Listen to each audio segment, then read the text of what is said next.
आज का टॉपिक है मनोविज्ञान की परिभाषा तथा क्षेत्र। प्राणी को उसके व्यवहार द्वारा ही समझा जा सकता है। व्यवहार का सबसे साधारण रूप दो व्यक्तियों के आपसी संबंध में मिलता है। सुखमय दाम्पत्य या पारिवारिक जीवन दो व्यक्तियों के संतुलित संबंध पर ही आश्रित होता है। संतुलित संबंध के अभाव में पति पत्नी में, पिता पुत्र में तरह तरह के पारिवारिक झगड़े भी होते रहते हैं। घर में या घर के बाहर मनुष्य की सफलता और सुख बड़ी सीमा तक उसकी अन्य व्यक्तियों से संतुलित संबंध स्थापित करने की और कर सकने की क्षमता की अपेक्षा रखता है। व्यक्तिगत जीवन के अतिरिक्त मनुष्य को सामूहिक जीवन भी बिताना पड़ता है। घर से निकलकर सड़क पर आते ही मनुष्य का व्यक्तिगत जीवन समाप्त होकर उसका सामूहिक जीवन प्रारंभ हो जाता है। अपनी बिरादरी में, अपने विद्यालय में, अपने राजनीति संप्रदाय में मनुष्य का जीवन सामूहिक होता है। सामूहिक जीवन में सफल होने और संतुलित संबंध बनाए रखने के लिए मनुष्य को अपने समूह का साथ और सहयोग देना चाहिए। बंदी घर ऐसे व्यक्तियों के उदाहरण हैं जो अपने समूह से सफल संबंध स्थापित नहीं रख पाते। हर समूह का अन्य समूहों से ही भी संबंध होता है और समूह में भी संतुलन की समस्याएं रहती हैं। जब दो समूहों का संतुलन और संबंध सफल नहीं रह पाता तो युद्ध के बादल मंडराने लगते हैं। यही नहीं, बहुत से राष्ट्रीय झगड़े तो विभिन्न राजनीतिक संप्रदायों की आपसी अशांति के कारण होते रहते हैं।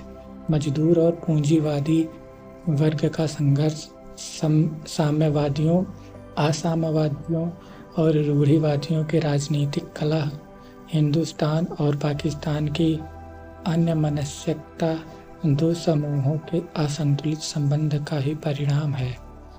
मनोवैज्ञानिकों का विश्वास है कि समूहों के असंतुलित संबंधों का हल उसी प्रकार किया जा सकता है जिस प्रकार व्यक्ति के असंतुलित संबंधों का किया जा सकता है। मनुष्य की सुख समृद्धि मनुष्य और मनुष्य समूह के सफल संबंध के अतिरिक्त भौतिक जगत के नियंत्रण पर भी आधारित होती है। भौतिक जगत में होने वाले परिवर्तनों से मनुष्य के मानसिक दृष्टिकोण का भी परिवर्तन होता है और उसकी समस्याओं का स्वरूप बदल जाता है। हमारी आज की समस्याएं वैदिक काल के लोगों की समस्याओं से अलग हैं, क्योंकि हम स्वयं विज्ञानीय युग के प्राणी होने के कारण उन लोगों के मानसिक दृष्टिकोण से बहुत दूर हट चुके हैं।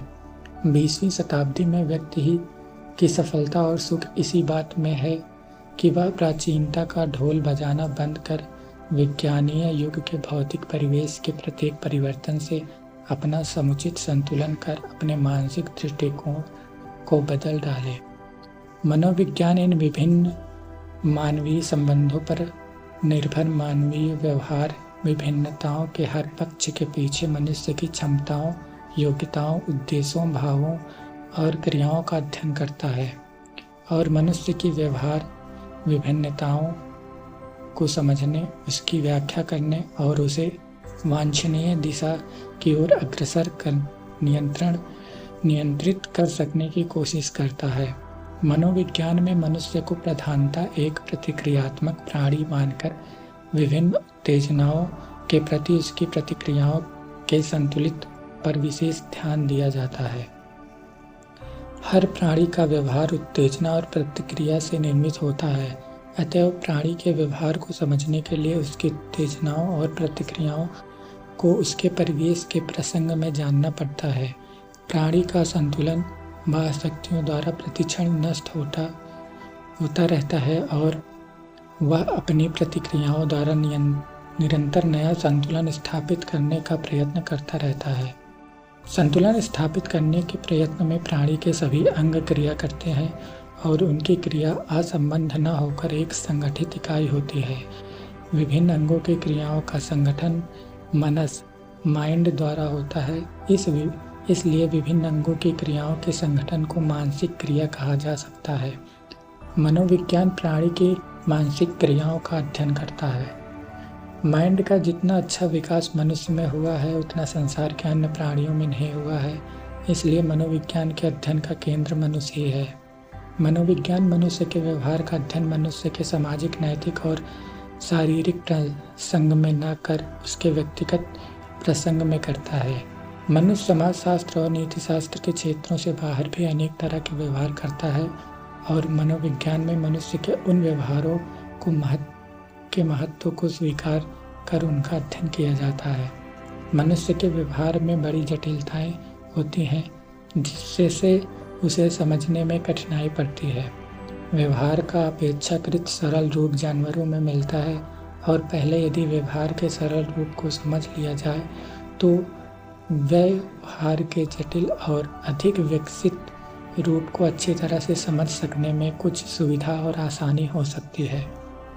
इसे दृष्टिकोण से मनोविज्ञान में जानवरों के व्यवहार का भी अध्ययन किया जा सकता है, किंतु केवल एक साधन की भांति, साध्य की भांति नहीं।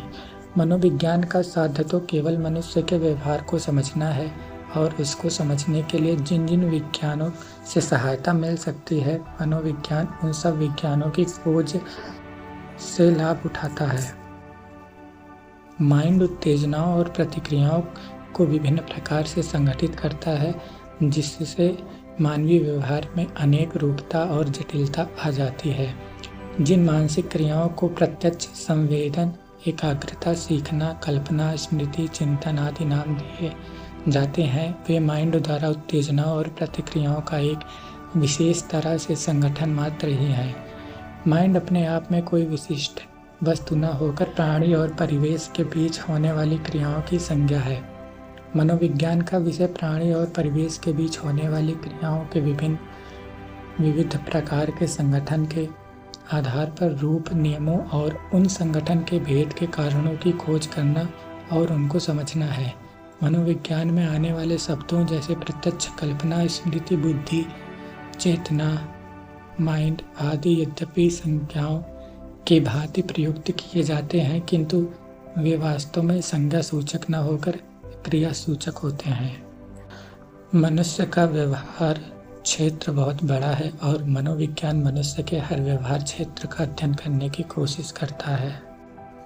इसलिए मनोविज्ञान की अनेक शाखाएं हैं। बाल मनोविज्ञान बालकों के विकास और उनकी क्षमताओं का अध्ययन करता है। शिक्षा मनोविज्ञान में बालकों के विकास और उनकी योग्यताओं के अनुरूप शिक्षा का प्रबंध करने की व्यवस्था पर विचार किया जाता है।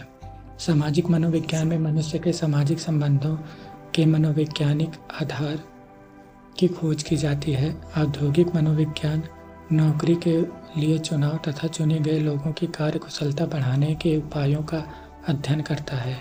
मनोविश्लेषण साइको एनालिसिस मनुष्य के मानसिक विकार जन्य विलक्षण व्यवहारों का अध्ययन और उन विकृत व्यवहारों के अचेतन कारणों की खोज करने का प्रयत्न करता है।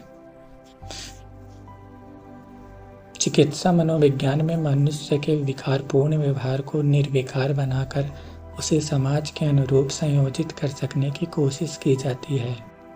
और सामान्य मनोविज्ञान में निर्विकार वयस्क मनुष्य के व्यवहार का अध्ययन किया जाता है, जो हमारा इस वीडियो का मुख्य विषय है।